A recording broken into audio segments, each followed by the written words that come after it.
주의 은혜 날 살리신 주님의 그 은혜로 아직 여름이 우리 곁을 떠나기가 싫었던 모양입니다. 다시 여름이 온 듯 무더웠던 한 주간 영육간에 강건하게 보내셨습니까? 하나님의 평안으로 인사 전합니다. 샬롬.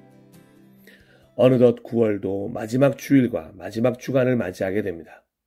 은혜로 한 달 잘 마무리하시고 새로운 10월을 위해 잘 준비하는 시간이 되시길 기도합니다.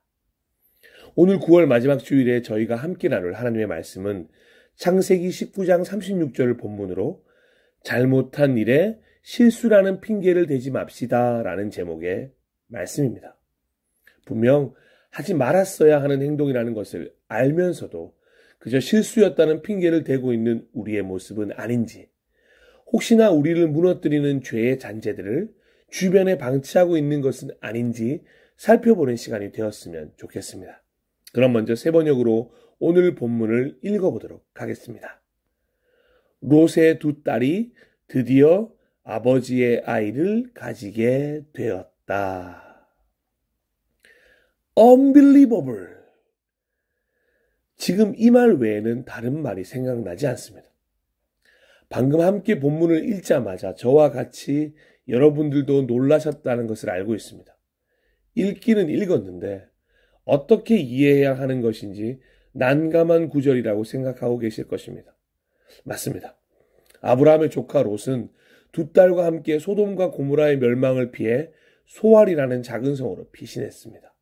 그리고 피신 후에 일어났던 결과에 대한 기록이 바로 오늘의 본문입니다. 롯의 두 딸이 아버지를 술에 취하게 한 후 관계를 가지고 아버지의 아이를 가지게 되었다. 어떻게 이 구절을 평범하게 이해할 수 있겠습니까? 아무리 막장 드라마가 유행이라고 해도 이 롯과 두 딸의 이야기는 정말 상상 그 이상입니다. 물론 창세기를 읽어 내려가다 보면 정말 이런 기록까지 성경에 등장하는구나 하고 놀라는 구절이 한두 가지가 아닌 것을 알게 됩니다. 그런데 그 중에서도 저는 개인적으로 성경을 통틀어 가장 충격적인 장면이 바로 창세기 19장에 나오는 롯과 두 딸의 이야기라고 생각합니다. 처음에는 에덴 동산에서 살던 아담과 하와가 뱀의 유혹에 넘어가 선악과를 먹었다는 사실이 정말 이해가 가지 않았습니다. 하지만 곰곰이 생각해보니 저 역시 그곳에 있었다면 그 유혹에 넘어갔을 것이 확실했기에 조금이나마 아담과 하와를 이해하기로 마음을 먹었습니다. 그렇다면 에덴 동산에서 쫓겨난 후 동생 아벨을 죽인 가인을 어찌 이해할 수 있겠습니까? 하지만 가인의 행동 역시 인간이 가진 질투의 무서움을 알기에 이것도 이해해 보려고 했습니다.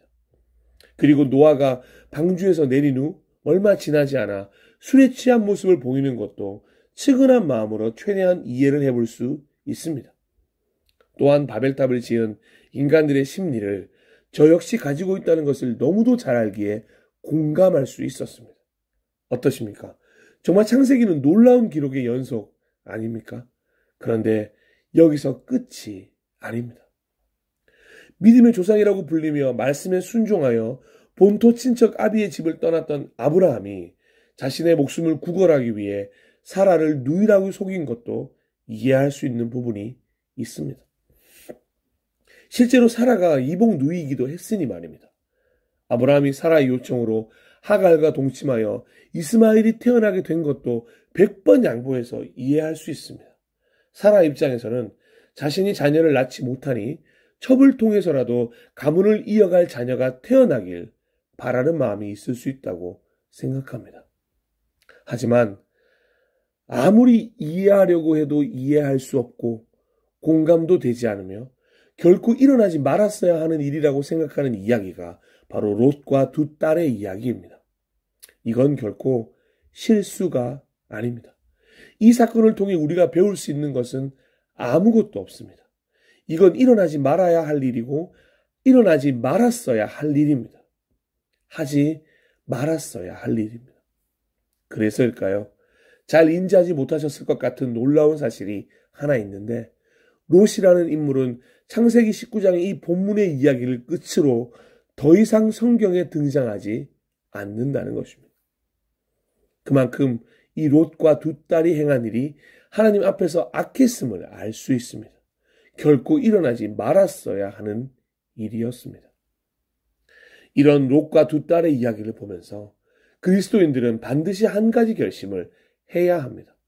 하지 말았어야 하는 행동 때문에 일어나지 말았어야 하는 일이 생기지 않도록 너무도 쉽게 실수란 핑계를 대지 말아야 한다는 것입니다.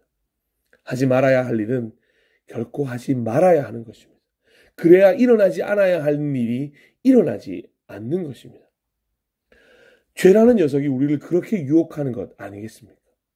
마치 미리 죄를 지어봄으로 인해서 앞으로 죄에 대해서 반면 교사를 삼을 수 있다고 말하는 것입니다.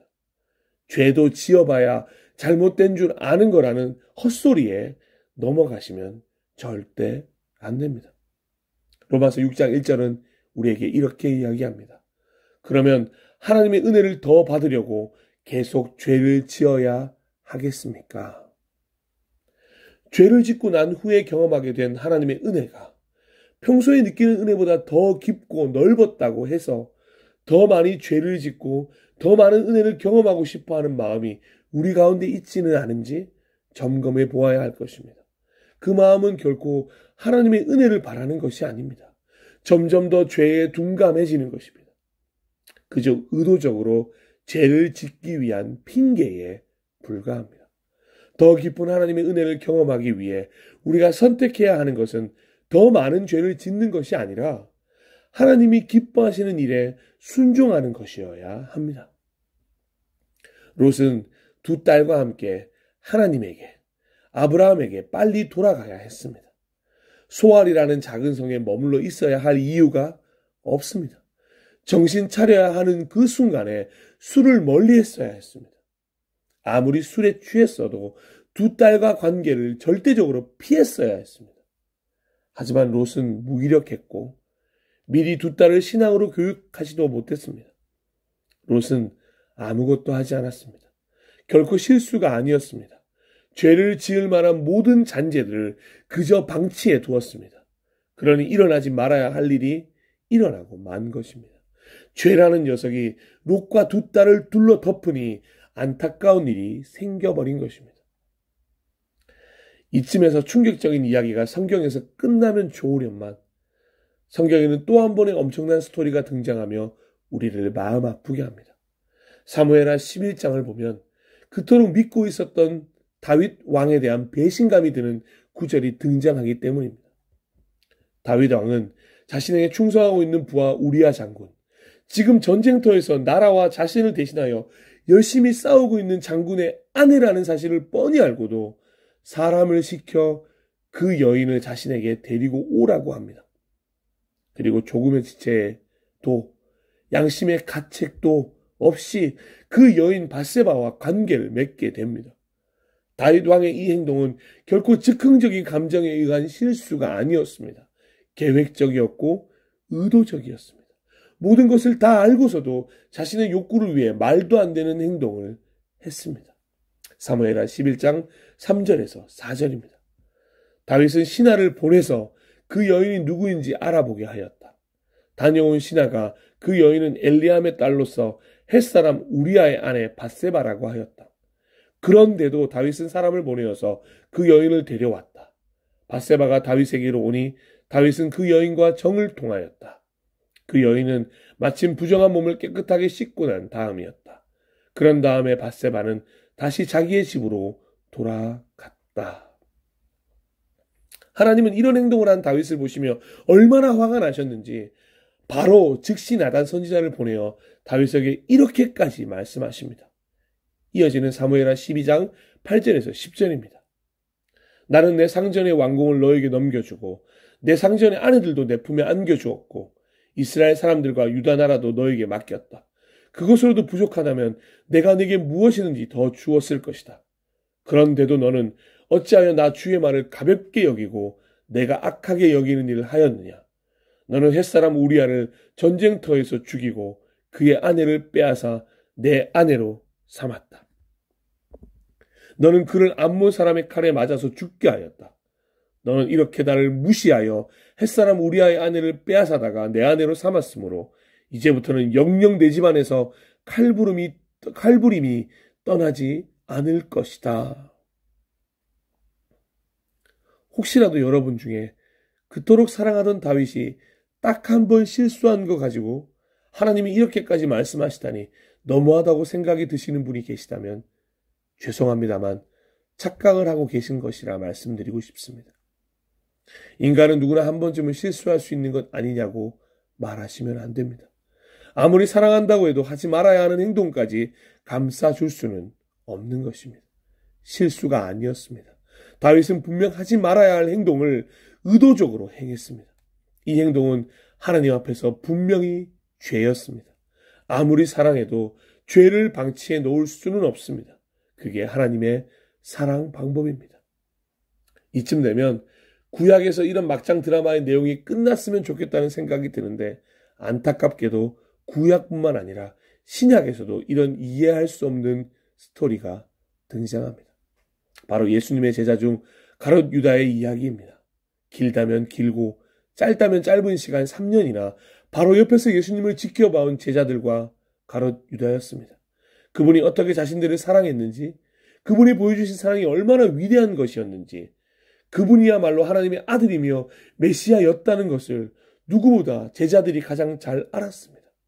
그런데 돈과 예수님 사이에서 계속해서 망설이던 가롯 유다는 한 여인의 옥합 사건으로 말미암아 참고 있던 욕심이 터지고 말았습니다.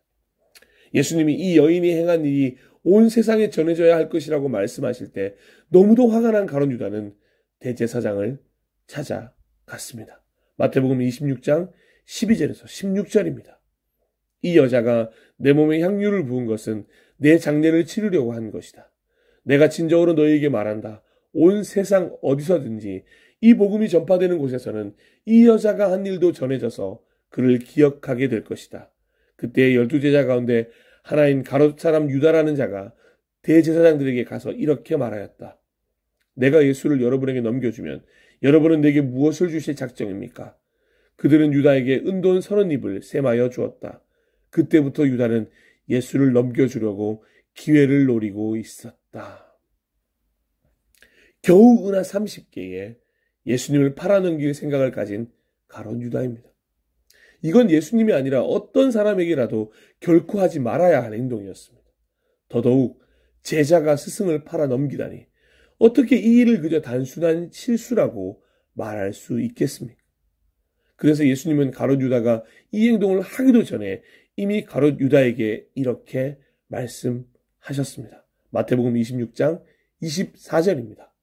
인자는 자기에 관하여 성경에 기록되어 있는 대로 떠나가지만 인자를 넘겨주는 그 사람은 화가 있다. 그 사람은 차라리 태어나지 않았더라면 자기에게 좋았을 것이다. 사랑하고 존경하고 축복하는 예배자 여러분, 우리는 분명히 실수를 할 수 있는 연약한 존재들, 인간들입니다. 때로는 지금 행하는 일이 죄악인 줄도 모르고 행하는 수많은 실수를 반복하는 죄인들이 바로 우리의 모습입니다. 하지만 중요한 포인트는 이것입니다. 혹시라도 알고도 일부러 의도적으로 잘 계획하여 행하는 일까지도 실수라는 핑계를 대지 말아야 합니다. 모르고 실수했다면 얼마든지 용서를 구할 수도 받을 수도 있습니다. 물론 알고도 의도적으로 계획하여 행하는 일까지도 하나님 앞에서 진심으로 회개한다면 하나님은 용서하시는 분이십니다. 그것을 의심하지는 않습니다. 하지만 여기서 중요한 것은 이것입니다. 진정 슬기로운 신앙생활을 원하신다면, 진짜 신앙생활을 원하신다면, 하나님 앞에서 올바른 믿음으로 서고 싶으시다면, 언제나 하나님 앞에 서 있는 코람데오의 삶을 의식하는 그리스도인이라면 하지 말아야 할 일은 결코 하지 않아서 일어나지 말아야 할 일을 결코 일어나지 않게 할 수 있어야 한다는 것입니다. 오히려 할 수 있는 것들에 더욱 집중하여 하라와 가라라는 말씀에 집중하여 하나님의 일들을 이루어 가야 할 것입니다. 하지 말아야 할 일은 반드시 하지 않고 해야 할 일은 멋지게 행하는 그리스도인이 되어야 할 것입니다. 그래서 오늘은 설교를 마무리하면서 특별히 로마서 6장을 메시지 성경으로 함께 나누길 소망합니다. 저와 함께 천천히 이 로마서 6장을 묵상해 보시길 부탁드립니다. 그래서 이 로마서 6장을 읽음으로 혹여라도 우리 안에 잘못 자리 잡고 있는 생각이 있다면 과감히 버리고 말씀 위에 서게 되는 시간이 되시길 축복합니다.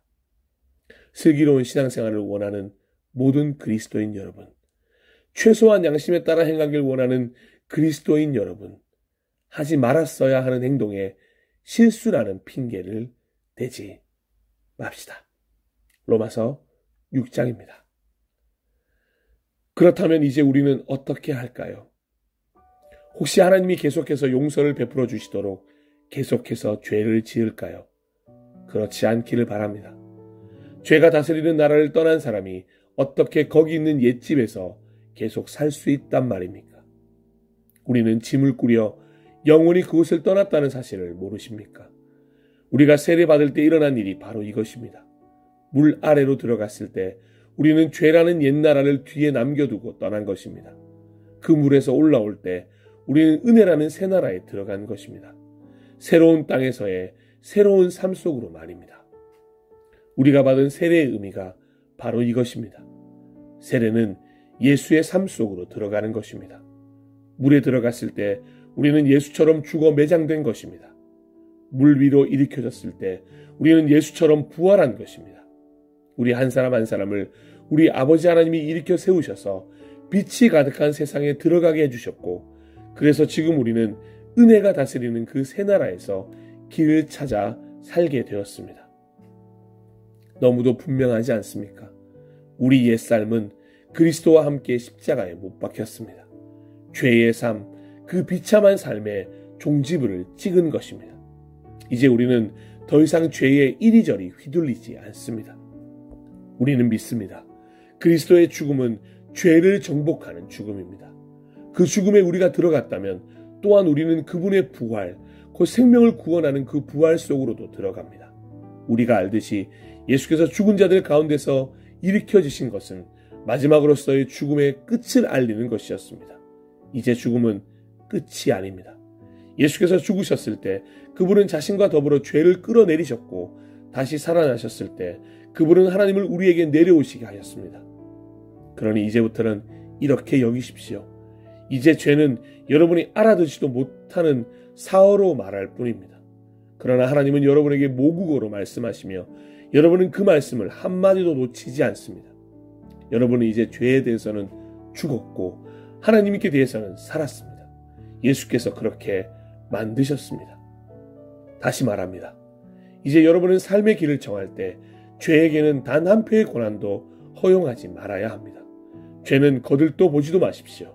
그런 옛 방식의 삶이라면 잔심부름도 거절하십시오. 대신 여러분은 온 마음을 다하고 온 시간을 들여 하나님의 길에 헌신하십시오. 여러분은 죽은 자들 가운데서 일으켜진 사람임을 기억하십시오. 이제 여러분은 죄가 시키는 대로 살 수 없습니다. 여러분은 더 이상 그 옛 폭군의 지배 아래 있지 않기 때문입니다. 이제 여러분은 하나님의 자유 가운데 살고 있습니다.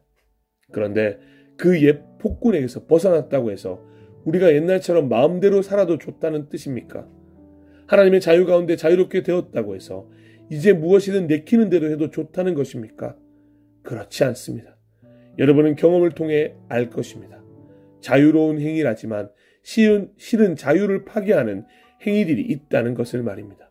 가령 여러분 자신을 죄에 바쳐보십시오. 그러면 그것으로 여러분의 자유의 행위는 끝이 납니다. 그러나 여러분 자신을 하나님의 길에 바쳐보십시오. 그러면 그 자유는 결코 그치는 법이 없습니다. 여러분은 평생을 죄가 시키는 대로 살아왔습니다.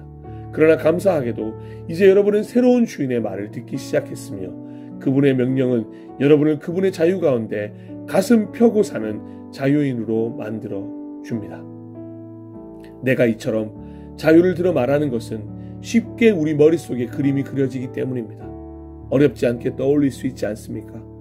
과거에 자기 마음대로 다른 사람이나 하나님은 안중에 두지 않고서 살았을 때 어떻게 여러분의 삶이 더 나빠지고 오히려 자유에서 멀어져 갔던지를 말입니다.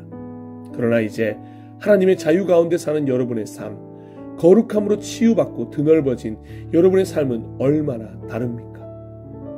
과거에 하나님을 무시하며 제멋대로 살았을 때 여러분은 무엇이 바른 생각인지 무엇이 바른 행동인지는 전혀 신경 쓰지 않고 살았습니다. 그러나 과연 그런 삶을 자유로운 삶이라고 할 수 있습니까? 그런 삶에서 여러분이 얻은 것은 대체 무엇이었나요? 이제 와서 볼 때 자랑스럽게 여길 만한 것은 하나도 없지 않습니까? 그런 삶이 여러분을 마침내 데려간 곳은 어디였나요? 막다른 길 뿐이었습니다. 그러나 더 이상 죄가 시키는 대로 살 필요가 없다는 사실을 알게 된 지금, 하나님의 말씀을 듣고 따르는 즐거움을 알게 된 지금, 여러분 놀랍지 않습니까? 여러분은 지금 온전한 삶, 치유된 삶, 통합된 삶을 누리고 있습니다. 또한 이 삶은 갈수록 더 풍성해집니다. 죄를 위해 평생 애써 일해 보십시오. 결국 여러분이 받게 될 연금은 죽음이 전부입니다. 그러나 하나님의 선물은 우리 주 예수께서 전해주시는 참된 삶, 영원한 삶입니다. 아멘. 함께 잠시 기도하도록 하겠습니다.